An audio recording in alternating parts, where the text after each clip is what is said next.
Boy, it's Friday and there's a lot to talk about.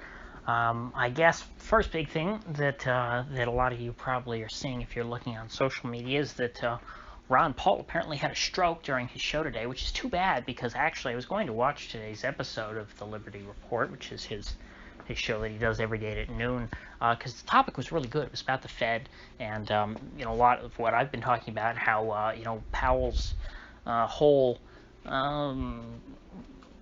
his big press conference last week was very, very bad for the markets, and people really do not realize how bad things are going to be.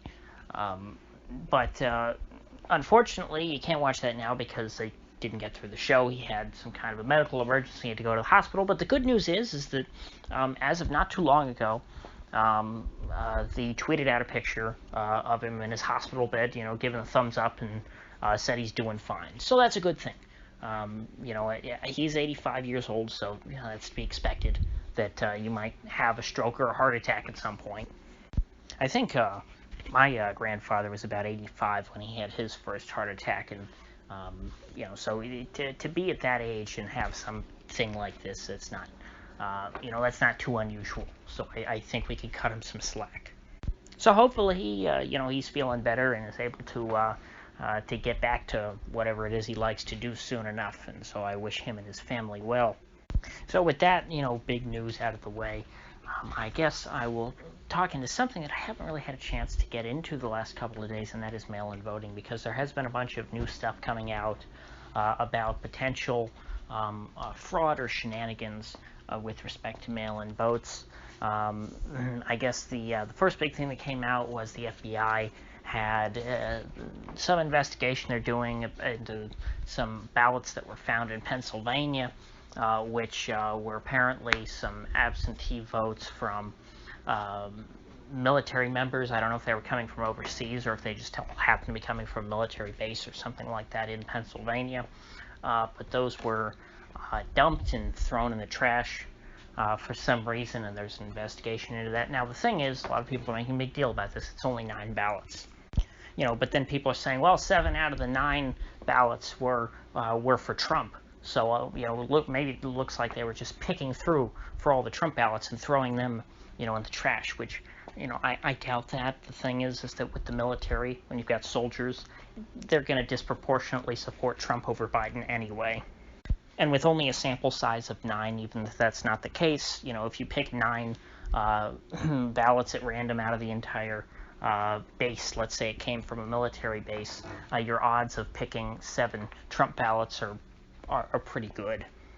And so I don't think that this is some example necessarily of widespread shenanigans and intentional disenfranchisement of Trump voters. However, I do think that this is completely unsurprising, given the history of conduct of the United States Postal Service. As long as social media has been around, I've seen people posting videos on security cameras of mailmen who thought that nobody was looking. At the end of their day, decide they're tired of working for the day, but they still have mail left to deliver. So they just take the mail, in the those mail crates things that they have in the back of in the mail carriers. They're kind of corrugated plastic. They would just take those and dump all the mail into a dumpster and drive away. And so if your mail was in there, well, then you didn't get whatever it was you were waiting on. That college acceptance letter, it never came in the mail, and so you thought that you never got accepted, and you went on to decide to become a plumber instead of an attorney.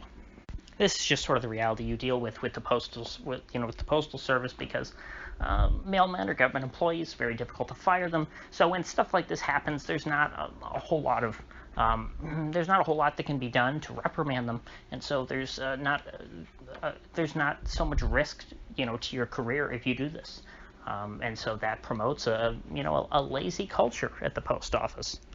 And now Elijah Schaffer has some exclusive that he's pushing on Twitter, to where we see this picture of a dumpster full of ballots, and he claims that there are thousands of ballots that you can see appear to be filled out. There are people who have written their names and address on the outside of them, all just thrown into this big dumpster or at least they're being displayed in a dumpster. He said they were found at a landfill in California.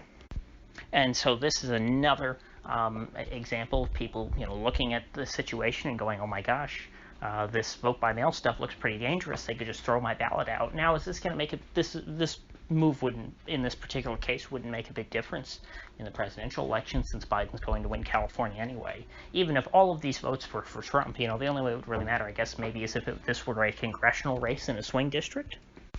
And I have no evidence that this was, intentional or politically motivated or anything like that. But to me, I have thought from the beginning, since they've been talking about this, they've been floating this number, 80 million votes cast by mail, is what people are anticipating for this election. If that's the case, we're going to be finding a lot of ballots in the trash just because the mailmen throw away the mail, and mail gets lost. It gets thrown out the window. They don't always take the best care with this sort of stuff. So I think that even, with no political motivation at all, we're going to end up seeing ballots thrown in the trash. Now, on top of that, there might be, some politically motivated manipulation, where, mailman maybe is going through the ballots and trying to find the ones for the Republican and throwing them out. But of course, in a lot of these states, the ballots have to be sealed. Pennsylvania is a good example. The ballots in Pennsylvania have to be shipped in 2 envelopes. You have the envelope that has all of the address and everything, the mailing address to your supervisor of elections, and then you have a naked envelope inside, which is totally blank, that actually contains your ballot. And if all that is maintained, then your ballot is counted, and if not, then it's not. So the mailmen aren't really in a position, I don't think, in a state like Pennsylvania, to be able to open up all the ballots and look through them. Nevertheless, we're going to see more of these stories, and so it doesn't really matter what I personally think about all this mail-in voter stuff. It's not going to be seen as legitimate. The more mail-in ballots we have, as I've been saying for a long time, the less legitimate this election is going to appear.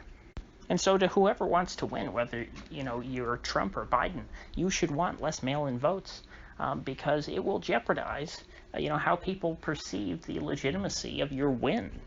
The Democrats have their own post office conspiracy that they believe that Trump is going to use the post office to try and suppress Democrat votes. And so I would expect more stories like this, like we've seen coming out of Pennsylvania, and now out of California, though the California thing is still unconfirmed. And I'm not necessarily saying it'll just be Republicans talking about this stuff. You could very well have Democrats doing the same thing. We had a dry run of it with the post office conspiracy. But instead, in that case, instead of saying that, ballots were being thrown out, they were saying that mailboxes were being pulled up, making it harder for people to return their ballots. Well, I think that's about all I have to say on that recent news. So if you get anything of value out of this video, I'd appreciate you clicking that like button, sharing this video, and if you haven't already, please do subscribe, because I do upload every day, and I'd hate to have you miss one. So I'll see you folks back here tomorrow.